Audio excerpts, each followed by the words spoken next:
эцсийн арга зам байдаг.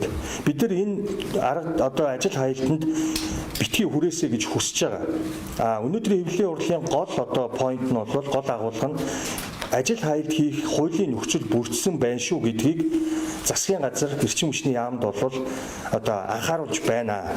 Тэгэхээр өнөөдрийн энэ эрчим хүчний салбарын ажилтнуудын цалин өсийг 30 ба түүнээс дээш хувиар нэмэгдүүлэхэд шаардлагатай төсвийг энэ одоо засгийн газар нэн дээрөө одоо тогтоолын төслөө боловсруулаад ингээд бол одоо энэ чуулганд улсын төсвийн тодтголд одоо оруулаач. Үүнийг нь бол эрхэм их хурлын гишүүд мөн анхааралтай авч одоо энэ улсын төсвийн тодтголд шаардлагатай одоо эрчим хүчний салбарын ажилтнууд энэ бол ганцхан цалин ус яриаггүй шүү. Бусад аюулгүй ажиллагаа, техник технологийн шинжилгээ, засвар хөгжлөлтэй холбоотой ч гэсэн юмнууд байгаа.